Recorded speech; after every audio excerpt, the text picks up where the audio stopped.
happening, gang? Back live in the Secret Stash. Got you locked and loaded for the last half hour from 11 to 12 o'clock. ESPN Radio 1700.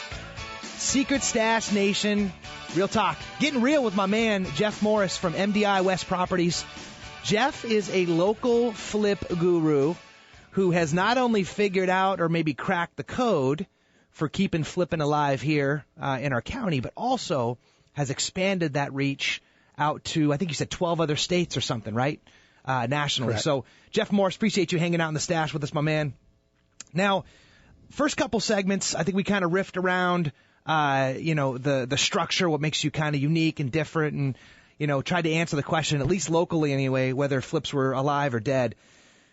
I think the thing that's still jumping out for me is what makes your model so unique and cool and clever is also what could make it challenging. So it's kind of like, I love this thought. It's like it's not for everyone. You know what I mean? Like, because you not only got to put up, 15% of the capital, but you also have to manage the project, right? So you can't just be some dude who's trying to do this and raise their hand for the first time. You won't even take them on as a partner. It's too much risk. So let's kind of tread through that a little bit. Like when has that ever gone wrong, and what happens if it does? Well, we've never had a joint venture partner that's gone wrong, but we've had pieces of the process that have gone wrong, and primarily what that means is the contractor or the rehab process. You come across unknown defects, unknown problems that end up going over budget, and you didn't expect it. Worse than that, there's been a couple of occasions where the contractor that was on the job ended up either not having the financial capacity to get through a deal. We had one instance where we found out at the beginning of the process, when we had everything teed up and ready to go, the contractor's license was expired. Yeah. And we didn't know that. And so we had to change gears and find another contractor to move forward. But you're financing the rehab too, though. Correct. 85% of it. Oh, 85% of it. Right. Okay, got it. When our partners put up their 15% at closing, their 15% is the acquisition and the rehab all at one time, and that's the last dollar they ever put up. Mm. We fund it out of pre-fund it throughout the construction process ourselves, so they don't have to put any more capital up. So it's 15% of the acquisition and 15% of the rehab that they have to put up. Correct, and we do 85% of each. Yeah. I see. Okay, good. So in that situation, let's say that contractor, got over his head, whatever, the process was kind of broken. Then what happens? Does the contractor go away and you take the property back? Like, how does that work? No, we find another contractor. Okay. We got to get it done. And in our business, time is everything. We measure our success by our IRRs, our yields. And so that's the investor, the finance side of our business. Yeah. Is my capital source. Right. He has certain expectations of on course. yield. And so time is everything. It's huge when you get to IRRs. If you're flipping a property in 3 to 4 months, it makes all the difference in the world. Even if your profit's a little bit less, but if you're turning that in 90 to 120 days, everything's normally really, really good. Occasionally, you get into a house that you just, for one reason or another, you just can't get it sold. And then next thing you know, the rehab's taking longer, or it takes longer. You get into the holiday season and you're 9, 10 months into it. That's when your yields start to get hurt. Yeah, I've actually watched that. It's painful. And that's the significance of managing the rehab process. You want to make sure they're on time and as close on budget as possible. Hanging out with my man, Jeff Morris of MDI West Properties. And by the way, you can tweet a question that you might have live for Jeff over at our Twitter handle at Follow the Stash, because we're actually streaming this entire show live right now over on the Meerkat app. Right, Adrian? So, in that situation, does the contractor lose his 50% and his 15% if he's not able to perform? The partner, you mean? Yeah. The joint venture partner? Yeah. Well, things have to go pretty bad for them to lose their 15%. When you underwrite a deal, and again, this is part of the benefit to our joint venture partners, is the benefits are ease of capital, easy capital, and then we have a very easy underwriting process. It's a one-page Excel spreadsheet that they fill all the economic numbers, plug it into the spreadsheet for the deal, and we don't buy properties unless we're paying maybe 75, 80% max of as is value. So you got a really nice discount going in, and then you have your projected rehab, and then we need to make sure we're at a minimum of 10, but we prefer 12% return on investment, and that provides a lot of cushion in the rehab process. Maybe you don't make as much money as you think you're going to make, but very difficult to lose money. Yeah, I like for that anybody. Thought. Yeah, I like that thought. Now, you had mentioned something to me. I don't know if it was offline or online, but you had said there's 3 things you're looking for in like a JV.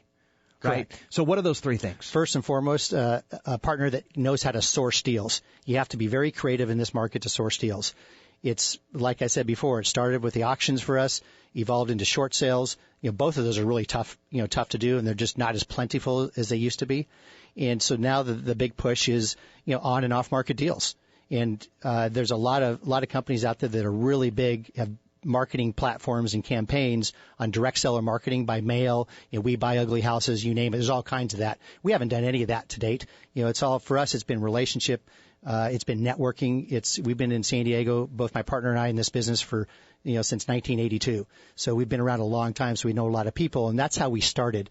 But as the opportunities started to diminish, we needed to figure out a strategy on how can we maintain our deal flow. And when putting the model together, we realized our model can travel, and that's how we got out of state, and that's how we vertically started investing our capital into other types of investments besides just fix and flips.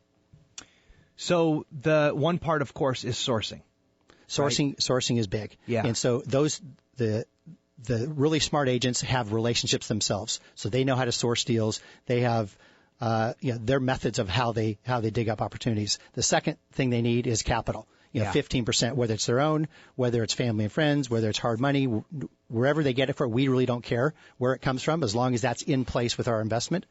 And the last thing is the ability to know how to get a house rehabbed. And that doesn't have to be themselves, but it can be, connected with a contractor who's done rehabs before and they know what they're doing.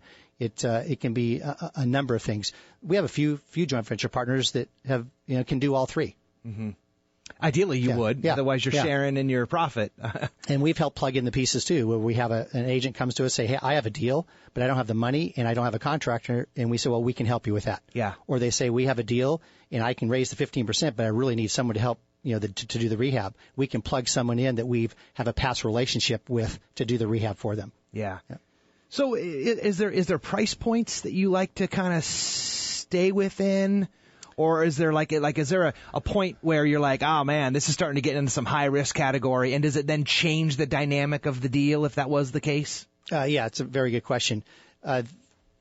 We've purchased anywhere from a $50,000 house in San Antonio to a $1.8 million house in Rancho Santa Fe that we put $1 million rehab into. Wow! So we're into that for almost $3 million. So that's the range that we've played in. That's a little outside the box for us, the big high dollar ones, but it was in our backyard, so we understood it. So the down the middle of fairway deals for us in San Diego is that $300,000 to $350,000 purchase, put in $50,000 and sell it for $5,000, something along those lines. But San Antonio, for example, is a different market. We've bought 5 flips in San Antonio that were intended to be flips. 3 of them ended up being flips, and then 2 of them we actually ended up doing owner financing on. We actually extended a loan to a borrower who couldn't get approved for a loan and just decided to be their lender and just did a 10% 30-year loan and turned it into a cash flow play because we're able to sell it for about $30,000 more than we bought it for, and then do a 30-year note at 10%. So that became an owner finance deal. Yeah, that doesn't suck. So that's about a 13-14% net cash flow, and so that's a cash flow play. Yeah. So I really describe ourselves as opportunistic private equity residential asset investors. Well, you're definitely outside the box. Yeah. I love that about you. Jeff Morris, MDI West Properties. You can catch them, by the way, at 858-869-1151. Or you can ask Jeff a question we've got live right now. You can tweet it out at Follow the Stash. We're streaming this whole thing live right now on our Twitter handle. So is there any other categories right now of folks who might be, learning about you for the first time, figuring out what it is that you do, and then being able to find themselves potentially in, right? So obviously you've got the flip game, right? Flip locally, maybe even potentially flip nationally, like you mentioned you're in 12 states. Is there any other areas that they can find themselves in? Like you mentioned the REO pools. I'm just trying to think if there was any coverage that we missed to play out on that thread. For people to bring us opportunities, to find opportunities. Yeah, one thing that we really haven't tapped into much is bankruptcy and probate attorneys. They can be, potential channel partners, so to speak, that can also deliver opportunities. So we have done very little marketing. So the sky's the limit for us. Anybody out there that wants to, that can find a property and has the ability to understand how flip numbers work, they can go to probate attorneys, bankruptcy attorneys. They can still go to auction for us. They can find off-market deals. The on-market deals that are, seasoned, I call it in a nice way. They've been on the market maybe 90, 120, 150 days and are not selling and the prices are dropping. There's ways to get opportunities there as well. The direct seller marketing. I know there's some title companies out there in San Diego that like to help investors like us do some direct seller marketing, which is off-market, type opportunities. So there's a lot of ways to find deals. And we're very easy capital. We're easy to work with, and we're very flexible, and we're a small company. Yeah. So there's not a lot of red tape. Yeah. Yeah, and then I think the only heuristic that you got to that you might be challenged with if you're literally hearing this message kind of for the first time and like, man, I can totally find myself in that. How cool would that be? I can find the 15% capital. I'd love to be 50% partners in the back end, is the experience.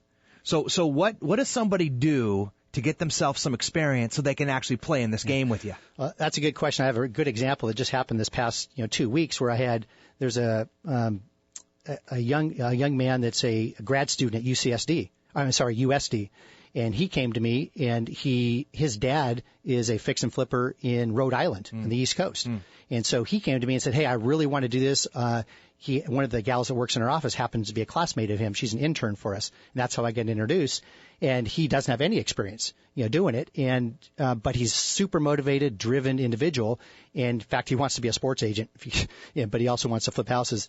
And I really like the guy. And so I want to enable him as much as possible. So I got a conference call together with his dad, got his dad on the phone. Next thing you know, we've got a nice little team set up where his dad's going to help him fund the 15%. His dad happens to be a RE/MAX broker in Rhode Island. He's going to call the RE/MAX people in San Diego, get his son set up, and off we go. Very cool. Yeah, it's very cool, and it gives him an opportunity to get involved. Stash Nation, you can see why we wanted to get Jeff in the studio. He's not only keeping the flip dream alive for literally UCSD students all the way down to seasoned pros locally, but also nationally as well. This is Secret Stash Gang. We got MDI West properties in the house. You can catch them at mdiwest.com. So coming up, Jeff, we'll do like some final thoughts on this conversation and try to figure out exactly where someone can find themselves in it to take the first step with you right after this break.